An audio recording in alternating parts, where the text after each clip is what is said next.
بسم اللہ الرحمن الرحیم۔ سن 2 ہجری۔ ناظرین، مدینہ میں اسلام تیزی سے پھیلنے لگا اور مسلمانوں کی چھوٹی سی باقاعدہ ریاست قائم ہو گئی۔ یہ بات قریش کے لیے ناقابل برداشت تھی۔ وہ دن رات یہ منصوبے بنا رہے تھے کہ کس طرح مدینہ کی اس نئی حکومت کا خاتمہ کر دیا جائے۔ بالآخر انہوں نے مسلمانوں کے ساتھ حتمی جنگ کرنے کا فیصلہ کیا اور اس جنگ کے لیے مال و اسباب جمع کرنے کی خاطر ایک تجارتی قافلہ ابو سفیان کی سربراہی میں شام کی طرف روانہ کیا۔ قریش نے اس قافلے میں اپنا بہت سا مال شامل کر رکھا تھا، غرض مکہ کے سبھی لوگوں نے اس میں مال شامل کیا تھا۔ ناظرین، اس قافلے کے پاس 50,000 دینار تھے، 1,000 اونٹ تھے۔ قافلے کے سردار ابو سفیان تھے، جن کے ہمراہ مزید 27 آدمی تھے۔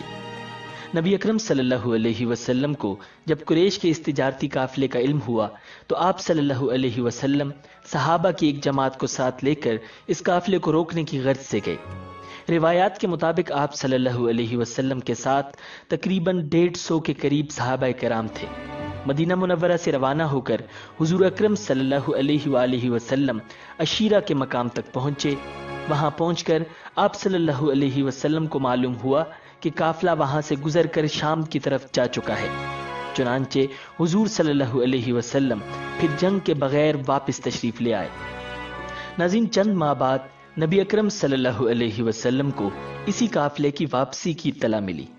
چونکہ آپ صلی اللہ علیہ وسلم کو معلوم تھا کہ اس سامان تجارت کا منافع مسلمانوں کے خلاف استعمال ہوگا، تو آپ صلی اللہ علیہ وسلم نے صحابہ کرام رضی اللہ تعالی عنہم کو حکم دیا، قریش کا تجارتی قافلہ آ رہا ہے، اس میں ان کا مال و دولت ہے، تم اس پر حملہ کرنے کے لیے بڑھو، ممکن ہے اللہ تمہیں اس سے فائدہ دے۔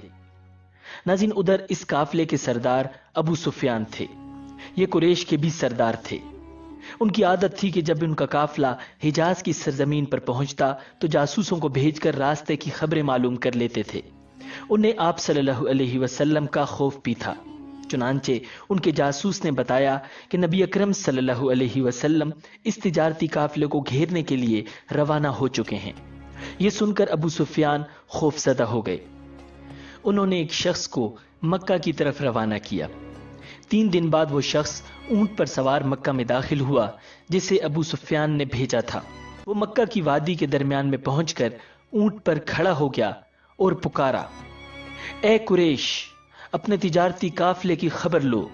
تمہارا جو مال و دولت ابو سفیان لے کر آ رہے ہیں، اس پر محمد صلی اللہ علیہ وسلم حملہ کرنے والے ہیں، جلدی مدد کو پہنچو۔ ناظرین، اس تجارتی قافلے میں سارے قریشیوں کا مال لگا ہوا تھا۔ چنانچہ سب کے سب جنگ کی تیاری کرنے لگے۔ جو مالدار تھے انہوں نے غریبوں کی مدد کی تاکہ زیادہ سے زیادہ افراد جنگ کے لیے جائیں۔ جو بڑے سردار تھے وہ لوگوں کو جنگ پر ابھارنے لگے۔ ایک سردار سہیل بن عمر نے اپنی تقریر میں کہا، اے قریشیو، کیا یہ بات تم برداشت کر لو گے کہ محمد اور ان کے بے دین ساتھی تمہارے مال اور دولت پر قبضہ کر لیں؟ لہٰذا جنگ کے لیے نکلو، جس کے پاس مال کم ہو اس کے لیے میرا مال حاضر ہے۔ اس طرح سب سردار تیار ہوئے، لیکن ابو لہب نے کوئی تیاری نہ کی۔ وہ نہایت ہی خوف زدہ ہو چکا تھا۔ وہ خود نہیں گیا، اس نے اپنی جگہ عاص بن ہشام کو 4,000 درہم دے کر جنگ کے لیے تیار کیا، یعنی وہ اس کی طرف سے چلا جائے۔ ناظرین، ادھر خوب تیاریاں ہو رہی تھیں، ادھر نبی اکرم صلی اللہ علیہ وسلم مدینہ منورہ سے روانہ ہوئے۔ مدینہ سے باہر بئر عتبہ نامی کنویں کے پاس لشکر کو پڑاؤ کا حکم فرمایا۔ آپ صلی اللہ علیہ وسلم نے صحابہ کرام رضی اللہ تعالی عنہم کو اس کنویں سے پانی پینے کا حکم دیا اور خود بھی پیا۔ یہیں آپ صلی اللہ علیہ وسلم نے حکم فرمایا، مسلمانوں کو گن لیا جائے۔ چنانچہ سب کو گنا گیا۔ آپ صلی اللہ علیہ وسلم نے سب کا معائنہ بھی فرمایا۔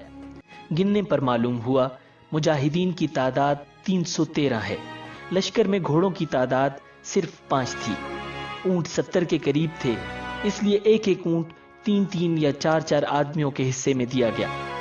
آپ صلی اللہ علیہ وسلم کے حصے میں جو اونٹ آیا اس میں 2 اور ساتھی بھی شریک تھے۔ آپ صلی اللہ علیہ وسلم بھی اس اونٹ پر اپنی باری کے حساب سے سوار ہوتے اور ساتھیوں کی باری پر انہیں سوار ہونے کا حکم فرماتے، اگرچہ وہ اپنی باری بھی آپ صلی اللہ علیہ وسلم کو دینے کی خواہش ظاہر کرتے۔ وہ کہتے، اے اللہ کے رسول، آپ سوار رہیں، ہم پیدل چل لیں گے۔ جواب میں آپ صلی اللہ علیہ وسلم ارشاد فرماتے، تم دونوں پیدل چلنے میں مجھ سے زیادہ مضبوط نہیں ہو، اور نہ میں تمہارے مقابلے میں اللہ کی رحمت سے بے نیاز ہوں۔ ناظرین، اس غزوے کے موقع پر نبی اکرم صلی اللہ علیہ وسلم نے حضرت عثمان رضی اللہ تعالی عنہ کو مدینہ منورہ ہی میں ٹھہرنے کا حکم فرمایا۔ اس کی وجہ یہ تھی کہ ان کی زوجہ محترمہ اور آپ صلی اللہ علیہ وسلم کی بیٹی سیدہ رقیہ رضی اللہ تعالی عنہا بیمار تھیں۔ آپ صلی اللہ علیہ وسلم نے حضرت عثمان رضی اللہ تعالی عنہ سے فرمایا، تمہیں یہاں ٹھہرنے کا بھی اجر ملے گا اور جہاد کرنے کا اجر بھی ملے گا۔ اس موقع پر آپ صلی اللہ علیہ وسلم نے مدینہ منورہ میں حضرت ابو لبابہ رضی اللہ تعالی عنہ کو اپنا قائم مقام بنایا۔ طلحہ بن عبید اور سعید بن زید رضی اللہ تعالی عنہما کو جاسوسی کی ذمہ داری سونپی تاکہ یہ دونوں لشکر سے آگے جا کر قریش کے تجارتی قافلے کی خبر لائیں۔ ناظرین، نبی اکرم صلی اللہ علیہ وسلم نے انہیں مدینہ منورہ ہی سے روانہ فرما دیا تھا۔ روحا کے مقام سے اسلامی لشکر آگے روانہ ہوا۔ ارکزبیہ کے مقام پر ایک دیہاتی ملا، اس سے دشمن کے بارے میں کچھ معلوم نہ ہو سکا۔ اب لشکر پھر آگے بڑھا۔ اس طرح اسلامی لشکر زفران کی وادی تک پہنچ گیا۔ اس جگہ آپ صلی اللہ علیہ وسلم کو اطلاع ملی کہ قریش مکہ ایک لشکر لے کر اپنے قافلے کو بچانے کے لیے مکہ سے کوچ کر چکے ہیں۔ آپ صلی اللہ علیہ وسلم نے یہ اطلاع ملنے پر تمام لشکر کو ایک جگہ جمع فرمایا اور ان سے مشورہ کیا، کیونکہ مدینہ منورہ سے مسلمان صرف ایک تجارتی قافلے کو روکنے کے لیے روانہ ہوئے تھے، کسی باقاعدہ لشکر کے مقابلے کے لیے نہیں نکلے تھے۔ اس پر صحابہ کرام رضی اللہ تعالی عنہم نے باری باری اپنی رائے دی۔ حضرت مقداد رضی اللہ تعالی عنہ نے عرض کیا، اے اللہ کے رسول، آپ کو اللہ تعالیٰ نے حکم فرمایا ہے، اس کے مطابق عمل فرمائیے، ہم آپ کے ساتھ ہیں۔ اللہ کی قسم، ہم اس طرح نہیں کہیں گے جس طرح موسیٰ علیہ السلام کو بنی اسرائیل نے کہا تھا کہ آپ اور آپ کا رب جا کر لڑ لیجئے، ہم تو یہیں بیٹھے رہیں گے، بلکہ ہم تو یہ کہتے ہیں کہ ہم آپ کے ساتھ ہیں، ہم آپ کے آگے پیچھے اور دائیں بائیں لڑیں گے، آخری دم تک لڑیں گے۔ حضرت مقداد رضی اللہ تعالی عنہ کی تقریر سن کر آپ صلی اللہ علیہ وسلم کا چہرہ خوشی سے دمکنے لگا۔ آپ صلی اللہ علیہ وسلم مسکرانے لگے۔ حضرت مقداد رضی اللہ تعالی عنہ کو دعا دی۔ ناظرین، حضرت ابوبکر صدیق اور حضرت عمر رضی اللہ تعالی عنہما نے بھی تقاریر کی۔ ان کی تقاریر کے بعد نبی اکرم صلی اللہ علیہ وسلم نے انصاری حضرات کی طرف دیکھا، کیونکہ ابھی تک ان میں سے کوئی کھڑا نہیں ہوا تھا۔ اب انصاری بھی آپ صلی اللہ علیہ وسلم کا اشارہ سمجھ گئے، چنانچہ حضرت سعد بن معاذ رضی اللہ تعالی عنہ اٹھے اور عرض کیا، اے اللہ کے رسول، شاید آپ کا اشارہ ہماری طرف ہے، تو عرض ہے کہ ہم ایمان لا چکے ہیں، آپ کی تصدیق کر چکے ہیں اور گواہی دے چکے ہیں، ہم ہر حال میں آپ کا حکم مانیں گے اور فرما برداری کریں گے۔ ان کی تقریر سن کر آپ صلی اللہ علیہ وسلم کے چہرے پر خوشی کے آثار ظاہر ہوئے، چنانچہ آپ صلی اللہ علیہ وسلم نے فرمایا، اب اٹھو، کوچ کرو، تمہارے لیے خوشخبری ہے، اللہ تعالیٰ نے مجھ سے وعدہ فرمایا ہے کہ وہ ہمیں فتح دے گا۔ ناظرین، زفران کی وادی سے روانہ ہو کر آپ صلی اللہ علیہ وسلم بدر کے مقام پر پہنچے۔ اس وقت تک قریشی لشکر بھی بدر کے قریب پہنچ چکا تھا۔ آپ صلی اللہ علیہ وسلم نے حضرت علی رضی اللہ تعالی عنہ کو قریش کے لشکر کی خبریں معلوم کرنے کے لیے بھیجا۔ انہیں 2 ماشکی یعنی پانی بھرنے والے ملے، وہ قریشی لشکر کے ماشکی تھے۔ ان دونوں سے لشکر کے بارے میں کافی معلومات حاصل ہوئیں۔ انہوں نے لشکر میں شامل بڑے بڑے سرداروں کے نام بھی بتا دیے۔ اس پر حضور نبی اکرم صلی اللہ علیہ وسلم نے اپنے صحابہ رضی اللہ تعالی عنہ سے فرمایا، مکہ نے اپنا دل اور جگر نکال کر تمہارے مقابلے کے لیے بھیجے ہیں، یعنی اپنے تمام معزز اور بڑے بڑے لوگ بھیج دیے ہیں۔ ناظرین، اسی دوران ابو سفیان قافلے کا راستہ بدل چکے تھے اور اس طرح ان کا قافلہ بچ گیا۔ جبکہ اس قافلے کو بچانے کے لیے جو لشکر آیا تھا اس سے اسلامی لشکر کا آمنا سامنا ہو گیا۔ ادھر ابو سفیان نے جب دیکھا کہ قافلہ تو اب بچ گیا ہے، اس لیے انہوں نے ابو جہل کو پیغام بھیجا کہ واپس مکہ کی طرف لوٹ چلو، کیونکہ ہم اسلامی لشکر سے بچ کر نکل آئے ہیں۔ لیکن ابو جہل نے واپس جانے سے انکار کر دیا۔ قریشی لشکر نے بدر کے مقام پر اس جگہ پڑاؤ ڈالا جس جگہ پانی نزدیک تھا۔ دوسری طرف اسلامی لشکر نے جس جگہ پڑاؤ ڈالا پانی وہاں سے فاصلے پر تھا۔ اس سے مسلمانوں کو پریشانی ہوئی۔ تب اللہ تعالیٰ نے وہاں بارش برسا دی اور ان کی پانی کی تکلیف رفع ہو گئی۔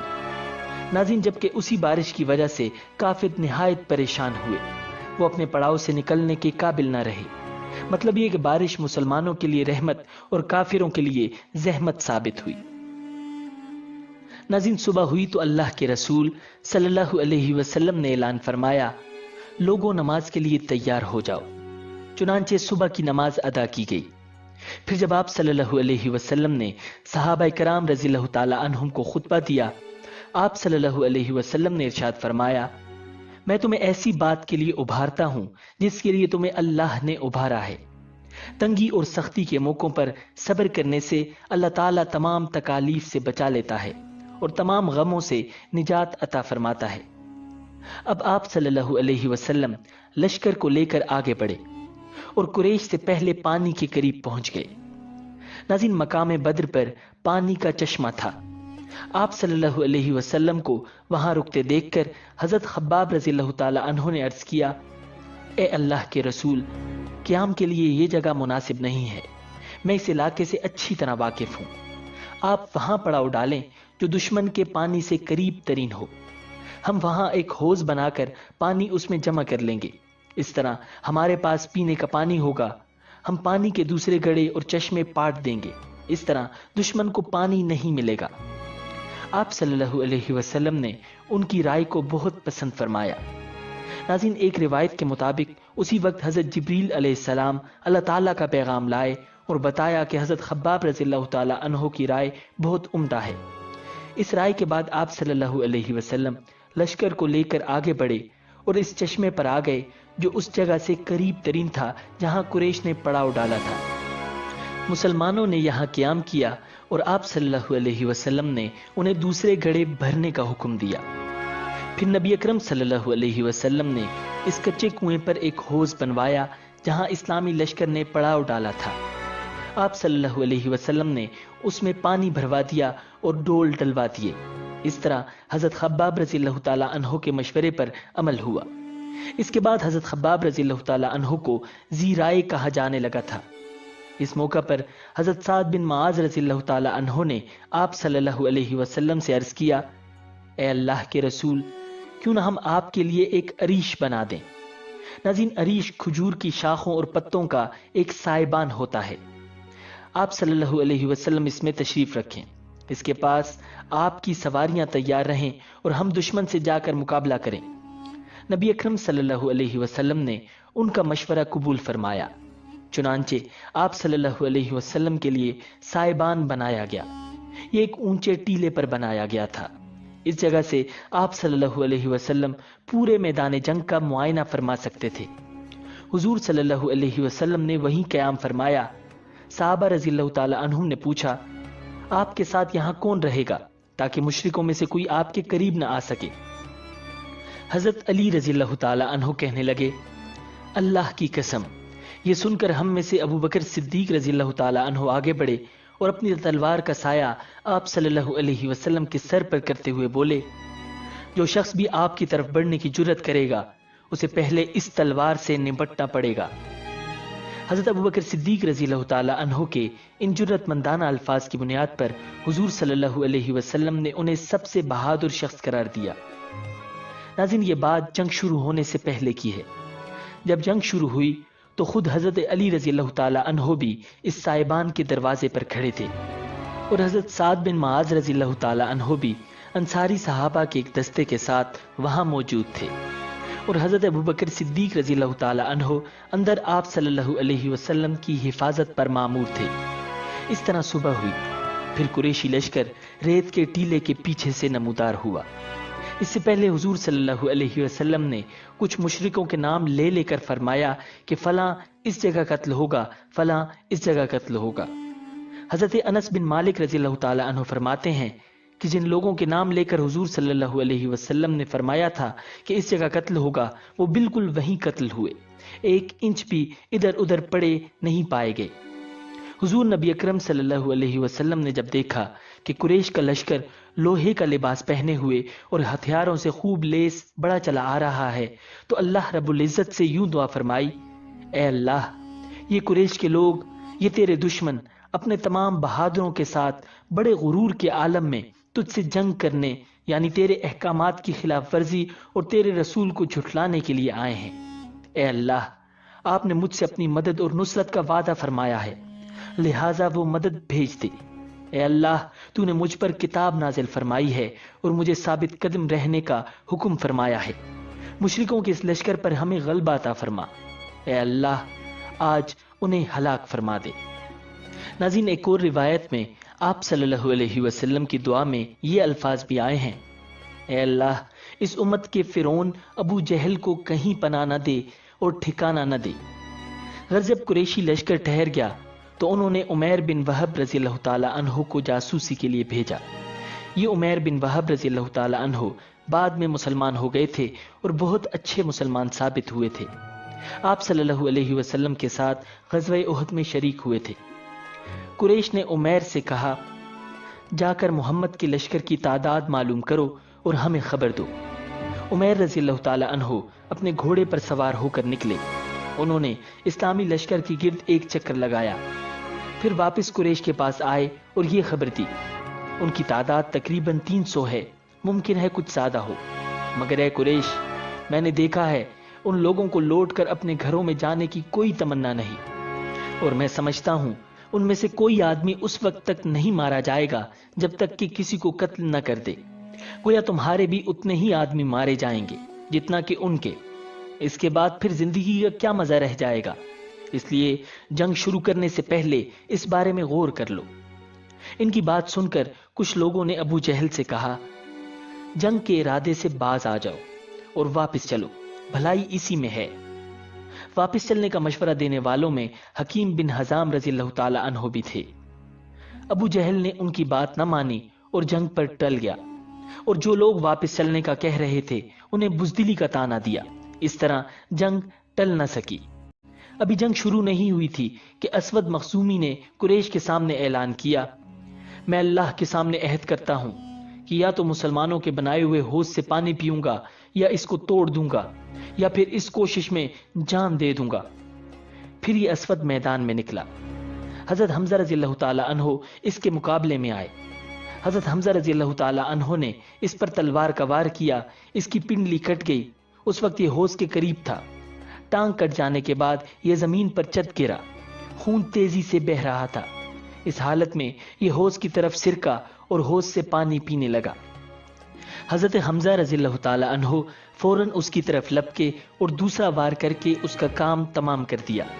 اس کے بعد قریش کے کچھ اور لوگ حوض کی طرف بڑھے، ان میں حضرت حکیم بن حزام رضی اللہ تعالی عنہ بھی تھے۔ نبی اکرم صلی اللہ علیہ وسلم نے انہیں آتے دیکھ کر فرمایا، انہیں آنے دو، آج کے دن ان میں سے جو بھی حوض سے پانی پی لے گا وہ یہیں کفر کی حالت میں قتل ہوگا۔ ناظرین، حضرت حکیم بن حزام رضی اللہ تعالی عنہ نے پانی نہیں پیا، یہ قتل ہونے سے بچ گئے اور بعد میں اسلام لائے اور بہت اچھے مسلمان ثابت ہوئے۔ اب جنگ کا باقاعدہ آغاز ہوا۔ سب سے پہلے عتبہ، اس کا بھائی شیبہ اور بیٹا ولید میدان میں آگے نکلے اور للکارا، ہم سے مقابلے کے لیے کون آتا ہے؟ اس للکار پر مسلمانوں میں سے 3 انصاری نوجوان نکلے۔ یہ تینوں بھائی تھے، ان کے نام معوذ، معاذ اور عوف رضی اللہ تعالی عنہم تھے۔ ان کے والد کا نام افرا تھا۔ ان تینوں نوجوانوں کو دیکھ کر عتبہ نے پوچھا، تم کون ہو؟ انہوں نے جواب دیا، ہم انصاری ہیں۔ اس پر عتبہ نے کہا، تم ہمارے برابر کے نہیں، ہمارے مقابلے میں مہاجرین میں سے کسی کو بھیجو، ہم اپنی قوم کے آدمیوں سے مقابلہ کریں گے۔ اس پر نبی اکرم صلی اللہ علیہ وسلم نے انہیں واپس آنے کا حکم فرمایا۔ یہ تینوں اپنی صفوں میں واپس آ گئے۔ آپ صلی اللہ علیہ وسلم نے ان کی تعریف فرمائی اور انہیں شاباش دی۔ اب آپ صلی اللہ علیہ وسلم نے حکم فرمایا، اے عبیدہ بن حارث اٹھو، اے حمزہ اٹھو، اے علی اٹھو۔ یہ تینوں فوراً اپنی صفوں میں سے نکل کر ان تینوں کے سامنے پہنچ گئے۔ ان میں عبیدہ بن حارث رضی اللہ تعالی عنہ زیادہ عمر کے تھے اور بوڑھے تھے۔ ان کا مقابلہ عتبہ بن ربیعہ سے ہوا۔ حضرت حمزہ رضی اللہ تعالی عنہ کا مقابلہ شیبہ سے ہوا، اور حضرت علی رضی اللہ تعالی عنہ کا مقابلہ ولید سے ہوا۔ حضرت حمزہ رضی اللہ تعالی عنہ نے شیبہ کو وار کرنے کا موقع ہی نہ دیا اور ایک ہی وار میں اس کا کام تمام کر دیا۔ اسی طرح حضرت علی رضی اللہ تعالی عنہ نے ایک ہی وار میں ولید کا کام تمام کر دیا۔ البتہ عبیدہ بن حارث رضی اللہ تعالی عنہ اور عتبہ کے درمیان تلواروں کے وار شروع ہو گئے۔ دونوں کے درمیان کچھ دیر تک تلواروں کے وار ہوتے رہے، یہاں تک کہ دونوں زخمی ہو گئے۔ اس وقت تک حضرت حمزہ رضی اللہ تعالی عنہ اور حضرت علی رضی اللہ تعالی عنہ اپنے اپنے مقابل کا صفایا کر چکے تھے، لہٰذا وہ دونوں ان کی طرف بڑھے اور عتبہ کو ختم کر دیا۔ پھر زخمی عبیدہ بن حارث رضی اللہ تعالی عنہ کو اٹھا کر لشکر میں لے آئے، انہیں آپ صلی اللہ علیہ وسلم کے پاس لٹا دیا گیا۔ انہوں نے پوچھا، اے اللہ کے رسول، کیا میں شہید نہیں ہوں؟ آپ صلی اللہ علیہ وسلم نے ارشاد فرمایا، میں گواہی دیتا ہوں کہ تم شہید ہو۔ اس کے بعد صفرا کے مقام پر حضرت عبیدہ بن حارث رضی اللہ تعالی عنہ کا انتقال ہو گیا، انہیں وہیں دفن کیا گیا، جبکہ حضور صلی اللہ علیہ وسلم غزوہ بدر سے فارغ ہونے کے بعد مدینہ منورہ کی طرف لوٹ رہے تھے۔ ناظرین، جنگ بدر سے پہلے نبی اکرم صلی اللہ علیہ وسلم نے صحابہ رضی اللہ تعالی عنہم کی صفوں کو ایک نیزے کے ذریعے سیدھا کیا تھا۔ ناظرین، پھر جب آپ صلی اللہ علیہ وسلم نے صفوں کو سیدھا کر دیا تو ارشاد فرمایا، جب دشمن قریب آ جائے تو انہیں تیروں سے پیچھے ہٹانا، اور اپنے تیر اس وقت تک نہ چلاؤ جب تک وہ نزدیک نہ آ جائیں۔ اسی طرح تلواریں بھی اس وقت تک نہ سونتنا جب تک کہ دشمن بالکل قریب نہ آ جائے۔ اس کے بعد آپ صلی اللہ علیہ وسلم نے صحابہ کرام رضی اللہ تعالی عنہم کو یہ خطبہ دیا، مصیبت کے وقت صبر کرنے سے اللہ تعالیٰ پریشانیاں دور فرماتے ہیں اور غموں سے نجات عطا فرماتے ہیں۔ پھر آپ صلی اللہ علیہ وسلم اپنے سائبان میں تشریف لے گئے۔ اس وقت حضرت ابوبکر صدیق رضی اللہ تعالی عنہ آپ کے ساتھ تھے۔ سائبان کے دروازے پر حضرت سعد بن معاذ رضی اللہ تعالی عنہ کچھ انصاری مسلمانوں کے ساتھ ننگی تلواریں لیے کھڑے تھے تاکہ دشمن کو نبی اکرم صلی اللہ علیہ وسلم کی طرف بڑھنے سے روک سکیں۔ آپ صلی اللہ علیہ وسلم کے لیے وہاں سواریاں بھی موجود تھیں تاکہ ضرورت کے وقت آپ سوار ہو سکیں۔ ناظرین، مسلمانوں میں سب سے پہلے مہجہ رضی اللہ تعالی عنہ آگے بڑھے۔ یہ حضرت عمر رضی اللہ تعالی عنہ کے غلام تھے۔ عامر بن حضرمی نے انہیں تیر مار کر شہید کر دیا۔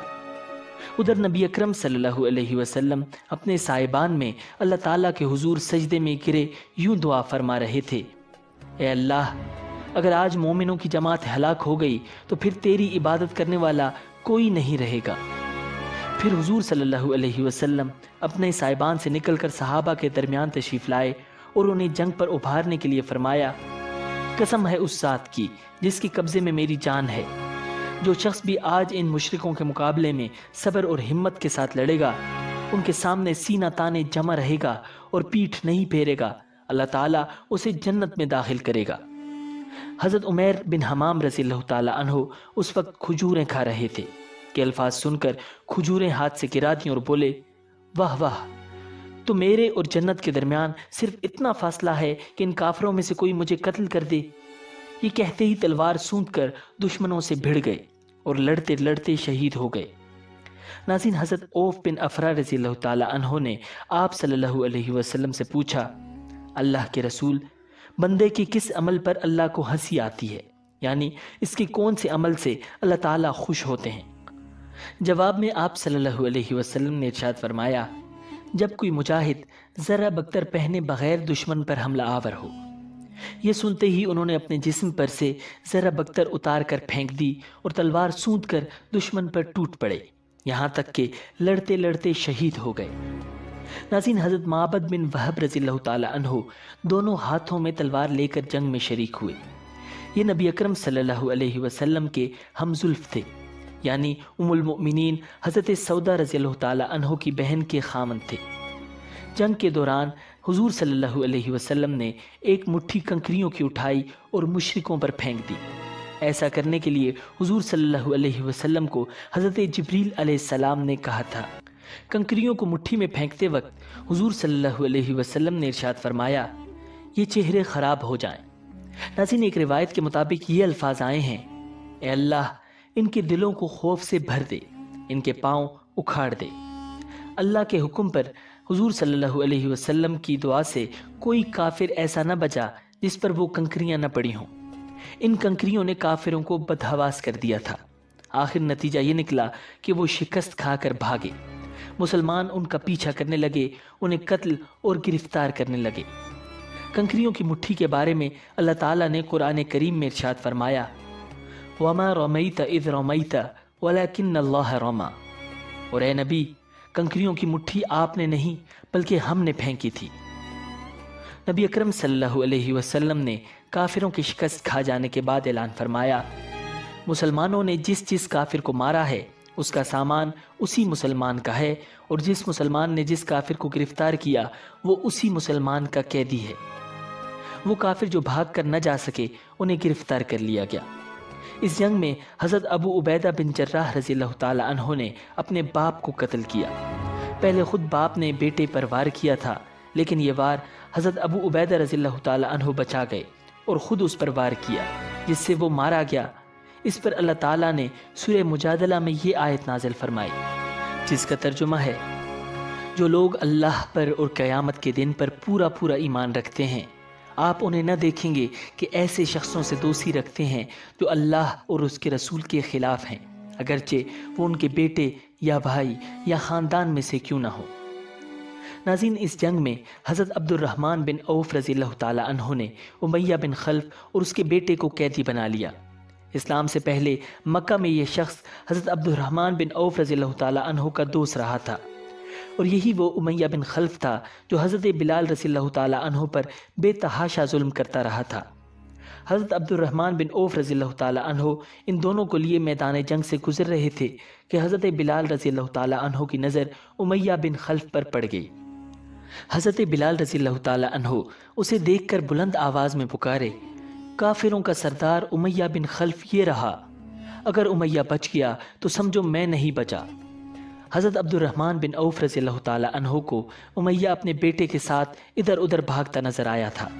حضرت عبد الرحمن بن عوف رضی اللہ تعالی عنہ کے ہاتھ میں کئی زرہیں تھیں، یہ مال غنیمت میدان جنگ سے ملا تھا، لیکن جو ہی انہیں امیہ اور اس کا بیٹا نظر آیا تھا انہوں نے زرہیں گرا دیں اور ان دونوں کو پکڑ لیا۔ اس طرح یہ دونوں اب ان کے قیدی بن گئے۔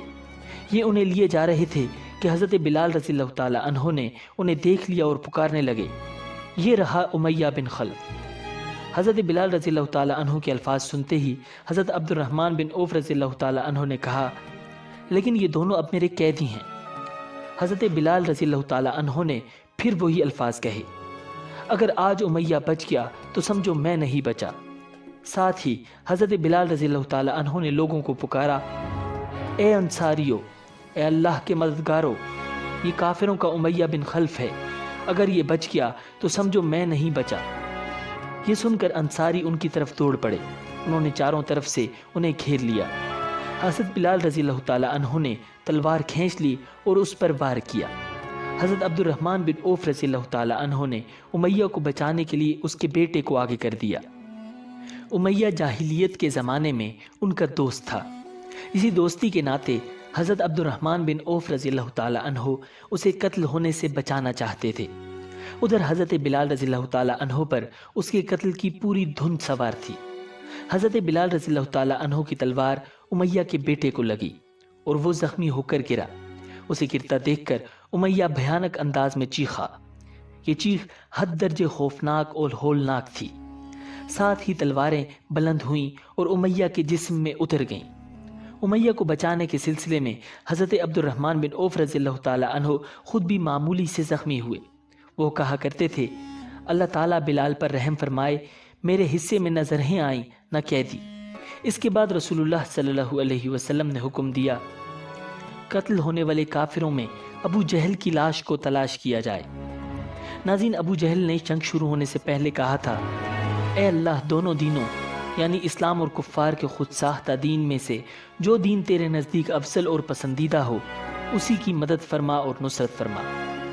حضرت معاذ رضی اللہ تعالی عنہ جو اس جنگ کے دوران کم سن صحابہ میں شمار ہوتے تھے، کہتے ہیں کہ جنگ کے دوران میں نے دیکھا کہ ابو جہل کو اس کے بہت سے ساتھی حفاظت کے لیے گھیرے میں لیے ہوئے ہیں اور وہ کہہ رہے تھے، اے ابو الحکم، تم تک کوئی نہیں پہنچ پائے گا۔ جب میں نے ان کی یہ بات سنی تو ابو جہل کی طرف بڑھا اور اس پر تلوار کا ایک ہاتھ مارا۔ اس وار سے اس کی پنڈلی کٹ گئی۔ ابو جہل کے بیٹے حضرت اکرمہ رضی اللہ تعالی عنہ باپ کی مدد کے لیے بڑھے۔ ناظرین، یہ حضرت اکرمہ رضی اللہ تعالی عنہ فتح مکہ کے موقع پر مسلمان ہوئے تھے۔ انہوں نے مجھ سے تلوار کا وار کیا، اس سے میرا بازو کٹ گیا، صرف تھوڑی سی کھال کے ساتھ بازو اٹکا رہ گیا۔ میں جنگ میں مصروف رہا، لیکن لٹکنے والے ہاتھ کی وجہ سے لڑنا مشکل ہو رہا تھا۔ میں تمام دن لڑتا رہا اور وہ بازو لٹکتا رہا۔ آخر جب اس کی وجہ سے رکاوٹ زیادہ ہونے لگی تو میں نے اپنا پاؤں اس پر رکھ کر جھٹکا دیا، اس سے وہ کھال بھی کٹ گئی۔ میں نے اپنے بازو کو اٹھا کر پھینک دیا۔ ابو جہل زخمی حالت میں تھا کہ اس دوران اس کے پاس معوذ رضی اللہ تعالی عنہ گزرے۔ انہوں نے اس پر وار کیا، اس وار سے وہ گر گیا اور وہ اسے مردہ سمجھ کر آگے بڑھ گئے، لیکن وہ ابھی بھی زندہ تھا۔ حضرت معوذ رضی اللہ تعالی عنہ جنگ کرتے آگے بڑھتے چلے گئے، یہاں تک کہ شہید ہو گئے۔ اتنے میں زخموں سے چور ابو جہل کے پاس حضرت عبداللہ بن مسعود رضی اللہ تعالی عنہ کا گزر ہوا۔ انہوں نے اپنا پیر اس کی گردن پر رکھ کر کہا، اے خدا کے دشمن، کیا تجھے خدا نے رسوا نہیں کر دیا؟ اس کے بعد حضرت عبداللہ بن مسعود رضی اللہ تعالی عنہ نے اس کا سر تن سے جدا کر دیا۔ پھر حضور نبی اکرم صلی اللہ علیہ وسلم کی خدمت میں حاضر ہوئے اور عرض کیا، اے اللہ کے رسول، میں نے ابو جہل کو قتل کیا ہے۔ آپ صلی اللہ علیہ وسلم نے ارشاد فرمایا، برتری اسی ذات باری تعالیٰ کی ہے جس کے سوا کوئی معبود نہیں۔ آپ صلی اللہ علیہ وسلم نے یہ کلمہ 3 بار ارشاد فرمایا۔ پھر آپ صلی اللہ علیہ وسلم نے ابو جہل کی تلوار حضرت عبداللہ بن مسعود رضی اللہ تعالی عنہ کو عطا فرما دی۔ اس خوبصورت اور قیمتی تلوار پر چاندی کا کام کیا گیا تھا۔ بدر کی جنگ میں اللہ تعالیٰ نے فرشتوں کے ذریعے بھی مدد فرمائی تھی۔ اس روز حضرت زبیر بن عوام رضی اللہ تعالی عنہ نے نہایت سرفروشی سے جنگ کی۔ ان کے جسم پر بہت بڑے بڑے زخم آئے۔ ناظرین، اب آپ صلی اللہ علیہ وسلم نے حکم فرمایا کہ مشرکوں کی لاشوں کو ان جگہوں سے اٹھا لایا جائے جہاں جہاں ان کے قتل ہونے کی نشاندہی کی تھی۔ حضرت عمر رضی اللہ تعالی عنہ فرماتے ہیں کہ نبی اکرم صلی اللہ علیہ وسلم نے جنگ سے 1 دن پہلے ہی ہمیں بتا دیا تھا کہ انشاءاللہ کل یہ عتبہ بن ربیعہ کی قتل کی جگہ ہوگی، یہ شیبہ بن ربیعہ کی قتل کی جگہ ہوگی، یہ امیہ بن خلف کی قتل کی جگہ ہوگی۔ آپ صلی اللہ علیہ وسلم نے اپنے دست مبارک سے ان جگہوں کی نشاندہی فرمائی تھی۔ اب جب لاشیں جمع کرنے کا حکم ملا اور صحابہ کرام لاشوں کی تلاش میں نکلے تو کافروں کی لاشیں بالکل انہی جگہوں پر پڑی ملی۔ نبی اکرم صلی اللہ علیہ وسلم نے ان تمام لاشوں کو ایک گڑھے میں ڈالنے کا حکم فرمایا۔